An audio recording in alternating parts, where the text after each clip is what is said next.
តអ្នកធ្លាប់ដើរចូលទៅក្នុងបន្ទប់ប្រជុំហាងកាហ្វេឬកន្លែងណាត់ជួបហើយមានអារម្មណ៍ដឹងភ្លាមថាបរិយាកាសនៅក្នុងនោះកំពុងតែមានភាពតានតឹងបើទោះបីជាគ្មានមនុស្សម្នាក់និយាយអ្វីសោះក៏ដោយតែអ្នកធ្លាប់មានអារម្មណ៍ថាដៃគូជំនួញឬមិត្តភ័ក្តិរបស់អ្នកកំពុងតែនិយាយពាក្យថាយល់ព្រម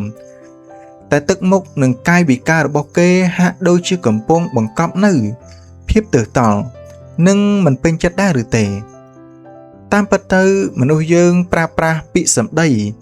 ដើម្បីតាក់ទងគ្នាត្រឹមតែ 7% តែប៉ុណ្ណោះនៅក្នុងជីវិតប្រចាំថ្ងៃចំណែកឯ 93% ទៀតគឺជាការតាក់ទងគ្នាតាមរយៈទឹកដមសំឡេងនិងភាសាកាយវិការសម្ដីដែលមនុស្សនិយាយចេញពីមាត់អាចត្រូវបានគេរៀបចំទុកជាមុនលាបពណ៌ឬកុហកបានយ៉ាងងាយ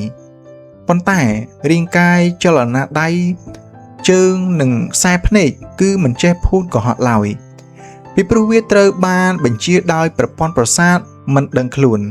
ថ្ងៃនេះខ្ញុំនឹងនាំអ្នកទាំងអស់គ្នាមកធ្វើការវះកាត់ដ៏ធំមួយទៅលើសៀវភៅដ៏ល្បីល្បាញជុំវិញពិភពលោកមួយក្បាល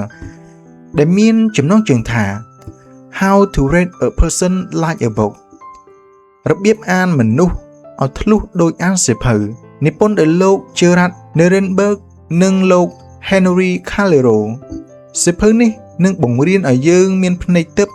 ក្នុងការមើលធ្លុះពីគំនិតអារម្មណ៍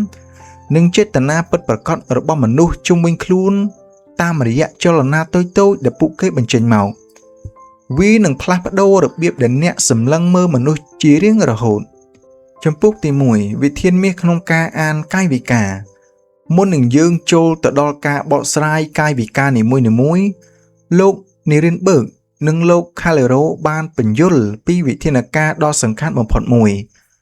បើអ្នកមិនយល់ពីចំណុចនេះទេអ្នកនឹងអានចិត្តមនុស្សខុសទាំងស្រុង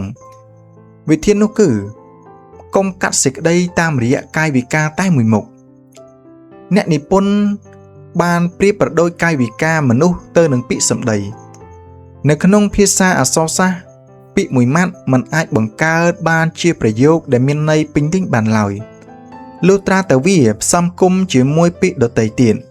ភាសាកាយវិការក៏ដូចគ្នាឧទាហរណ៍ថាអ្នកឃើញមនុស្សម្នាក់អង្គុយអោបដៃបើអ្នកសន្និដ្ឋានភ្លាមថាគេជាមនុស្សអំនួតឬកំពុងតែបដិសេធអ្នកនោះអ្នកនឹងអាចខុសព្រោះហេតុអ្វីព្រោះខណៈពេលនោះម៉ាស៊ីនត្រជាក់នៅក្នុងបន្ទប់អាចនឹងត្រជាក់ពេកទើបគេអោបដៃដើម្បីផ្ដល់កម្ដៅឲ្យខ្លួនឯងប៉ុន្តែប្រសិនបើគេអង្គុយអោបដៃផងធ្វើមុខស្មាថេងផងអង្គុយអង្រួនជើងផងនិងងាកខ្លួនចេញពីអ្នកបន្តិចផងនេះទើបជាសំណុំកាយវិការដែលបញ្ជាក់ច្បាស់ថាគេកំពុងតែមានអារម្មណ៍ការពារខ្លួនមិនបើកចិត្តឬមិនពេញចិត្តនឹងការសន្ទនានោះឡើយដូច្នេះចូលសម្លឹងមើលកាយវិការរួមបញ្ចូលគ្នាបូករួមនិងបរិបទជុំវិញជានិច្ចចំពុះទី2កាយវិការនៃការបើកចិត្តនិងការការពារខ្លួនឥឡូវនេះយើងមកពិនិត្យមើលសំណុំនៃកាយវិការដែលជួបញឹកញាប់បំផុតក្នុងការធ្វើការនិងទំនាក់ទំនងកាយវិការនៃការបើកចិត្តឬហៅជាភាសាអង់គ្លេសថា openness តើធ្វើដោយមិនដេចទើបដឹងថាមនុស្សម្នាក់កំពុងតែទុកចិត្តអ្នកនិងបើកចិត្តទទួលយកគំនិតរបស់អ្នកលោកអ្នកត្រូវសង្កេតមើលដូចជាការផ្ងាបាតដៃតាំងពីសម័យបុរាណមកការផ្ងាបាតដៃវាបានបង្ហាញថាយើងគ្មានអាវុធនៅក្នុងដៃទេក្នុងការចរចាបើមនុស្សម្នាក់និយាយបណ្ដាផ្ងាបាតដៃបណ្ដាវាបង្ហាញពីភាពស្មោះត្រង់គ្មានអាត់កំបាំងនិងមានចិត្តចង់សហការមួយទៀតការដោះលាវអាវធំនៅក្នុងកិច្ចប្រជុំជំនួញបើអ្នកឃើញដៃគូម្ខាងទៀតដោះលាវអាវធំរបស់គេចេញរួចតម្រិតខ្លួនមកមុខបន្តិចវាជាសញ្ញាវិជ្ជមានខ្លាំងណាស់វាបញ្ជាក់ថាគេបានទម្លាក់របាំងការពារខ្លួនហើយត្រៀមខ្លួនចុះសម្រុងជាមួយអ្នកហើយមួយទៀតកាយវិការនៃការការពារខ្លួននិងការបដិសេធឬហៅជាភាសាអង់គ្លេសថា defensiveness ទុយទៅវិញបើមនុស្សម្នាក់មានអារម្មណ៍មិនសុវត្ថិភាពឬមិនយល់ស្របគេនឹងបង្កើតរបងការពារឡើងមកការអោបដៃណែននេះជារបាំងការពារទ្រូងនិងបេះដូងបើអ្នកកំពុងតែលក់ផលិតផលហើយអតិថិជនអង្គុយអោបដៃណែនចូលកំអាលបន្តនិយាយពីតម្លៃឬបិទការលក់ឲ្យសោះអ្វីដែលអ្នកត្រូវធ្វើគឺបដូរយុទ្ធសាស្ត្រសួរសំណួរគេឬហុចកាតាឡុកទឹកមួយកែវឲ្យគេកាន់ដើម្បីបង្ខំឲ្យគេដោះដៃចេញសិនមួយទៀតការខ្វែងជើងការអង្គុយខ្វែងជើងលោតទៅម្ខាងបង្ហាញពីការទប់ទល់អ្វីដែលគួរឲ្យកត់សម្គាល់គឺបើគេខ្វែងជើងផងហើយយកដៃទាំងពីរមកអោបជង្គង់ផងនោះវាមានន័យថាគេបានចាក់សោចិត្តរបស់គេចិត្តឆឹងហើយចំពុះទី3កាយវិការនៃការវិតម្លៃនិងការគិតពិចារណានៅក្នុងចំពុះនេះសៀវភៅបានលាតត្រដាងពីចលនាដៃនិងផ្ទៃមុខនៅពេលដែលមនុស្សម្នាក់កំពុងតែស្ដាប់និងវិតម្លៃលើអ្វីដែលអ្នកកំពុងនិយាយកាយវិការនៃការចាប់អារម្មណ៍ពិតប្រាកដនៅពេលអ្នកនិយាយហើយឃើញអ្នកស្ដាប់ធ្វើកាយវិការយកដៃច្រត់ចង្កាដោយម្រាមដៃចង្អុលរុញឡើងលើទៅប៉ានឹងថ្ពាល់ហើយក្បាលរបស់គេផ្អៀងបន្តិចនេះជាសញ្ញាដ៏ល្អបំផុតវាបានបញ្ជាក់ថាគេកំពុងតែស្ដាប់អ្នកដោយការយកចិត្តទុកដាក់និងកំពុងតែគិតពិចារណាយ៉ាងស៊ីជម្រៅលើសម្ដីរបស់អ្នកកាយវិការនៃការវិតម្លៃអវិជ្ជមានឬការសង្ស័យប៉ុន្តែចូលប្រយ័ត្នបើម្រាមដៃចង្អុលរបស់គេរុញឡើងលើទៅប៉ះថ្ពាល់មែនប៉ុន្តែម្រាមមេដៃរបស់គេបែរជាមកច្រត់ទ្រចង្កាពីខាងក្រោមហើយចិញ្ចើមរបស់គេជ្រុញបន្តិចនោះវាមានន័យថាគេកំពុងតែមានគំនិតរិះគន់ឬសង្ស័យលើសម្ដីរបស់អ្នកហើយគេកំពុងគិតក្នុងចិត្តថាតើម្នាក់នេះនិយាយពិតមែនឬមិនគួរឲ្យជឿសោះមួយទៀតកាយវិការនៃការសម្រេចចិត្តតើធ្វើដូចម្តេចទើបដឹងថាអតិថិជនឬមេកោយរបស់អ្នកចិត្តដល់ពេលសម្រេចចិត្តហើយលោកអ្នកនឹងឃើញគេធ្វើកាយវិការយកដៃមកអង្អែលចង្ការបស់ខ្លួនឯងចុះឡើងនៅពេលមនុស្សធ្វើកាយវិការនេះគឺពួកគេកំពុងតែផ្ទៀងផ្ទាត់ទិន្នន័យចុងក្រោយនៅក្នុងខួរក្បាលរបស់គេហើយបន្ទាប់ពីអង្អែលចង្ការរួចបើគេតម្រិតខ្លួនមកមុខរួចបើកបាតដៃនោះការសម្រេចចិត្តគឺយល់ព្រមប៉ុន្តែបើគេអង្អែលរួចបែរជាផ្អែកខ្លួនទៅក្រោយហើយអោបដៃនោះការសម្រេចចិត្តគឺទទេហើយចំពុកទី4កាយវិការនៃការភូតកុហកនិងភាពមិនស្មោះត្រង់នេះគឺជាផ្នែកដែលអ្នកស្ដាប់ជាច្រើនចង់ដឹងបំផុតតើសៀវភៅ How to Read a Person Like a Book វាបានបង្រៀនយើងឲ្យមើលដឹងពីភាពមិនស្មោះត្រង់ដោយរបៀបណាលោកអ្នកត្រូវចាំថានៅពេលដែលមនុស្សម្នាក់កុហកខួរក្បាលរបស់គេនឹងបង្កើតសម្ពាធផ្លូវចិត្តដែលធ្វើឲ្យសរសៃប្រសាទនៅលើផ្ទៃមុខមានការរំញោចខុសធម្មតាដូច្នេះពួកគេតែងតែធ្វើកាយវិការទាំងនេះដែលមិនដឹងខ្លួន 1. ការយកដៃទៅប៉ះឬខ្វាចច្រមុះវាមិនមែនជាការរមាស់ច្រមុះធម្មតានោះទេប៉ុន្តែវាជាចលនារហ័សមួយដែលយកម្រាមដៃទៅប៉ះឬដុសក្រោមច្រមុះតិចៗនៅក្នុងចិត្តវិទ្យាគេរកឃើញថាពេលកុហកសម្ពាធឈាមនៅក្នុងច្រមុះនឹងកើនឡើងធ្វើឲ្យមានអារម្មណ៍រមាស់តិចៗមួយទៀតការអូសកអាវឬប៉ះកញ្ចឹងកការយកម្រាមដៃចង្អុលទៅអូសឬខ្វាចនៅម្ដុំកញ្ចឹងកខាងក្រោមត្រចៀកប្រហែល 4 ទៅ 5 ដងវាជាសញ្ញានៃភាពមិនច្បាស់លាស់ឬការលាក់បាំងការពិត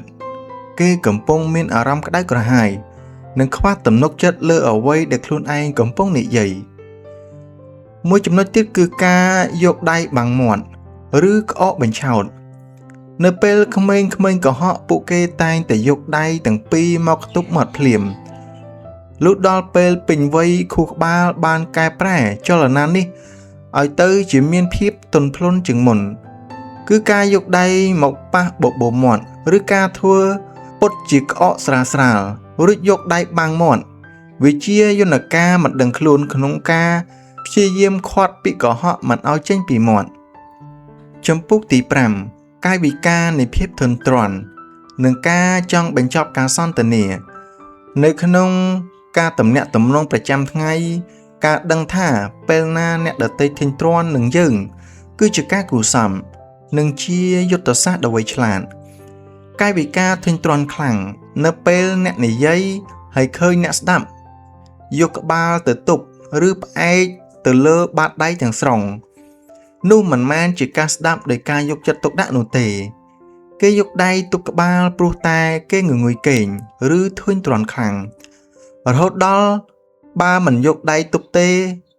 ក្បាលរបស់គេនឹងធ្លាក់ចុះដល់តុបាត់ទៅហើយកាលណាគេកាន់តែផ្អែកទម្ងន់ក្បាលទៅលើដៃខ្លាំងកម្រិតនៃភាពធុញទ្រាន់គឺកាន់តែខ្លាំងសញ្ញានៃការចង់ដើរចេញតើធ្វើដូចម្តេចទើបដឹងថាគេចង់បញ្ចប់ការសន្ទនាជាមួយអ្នកហើយចូលក្រឡេកមើលជើងរបស់គេជើងគឺជាផ្នែកដែលកុហកពិបាកជាងគេបំផុតព្រោះមនុស្សយើងផ្ដោតលើការគ្រប់គ្រងទឹកមុខច្រើនជាងប្រសិនបើគេកំពុងអង្គុយនិយាយជាមួយអ្នកប៉ុន្តែចុងជើងទាំងពីររបស់គេបែរជាចង្អុលតម្រង់ទៅរកទ្វារចេញនោះវាមានន័យថាខួរក្បាលរបស់គេបានដើរចេញទៅបាត់ហើយខ្លួនប្រាណរបស់គេគ្រាន់តែអង្គុយចាំពេលស្ទុះរត់ចេញតែប៉ុណ្ណោះ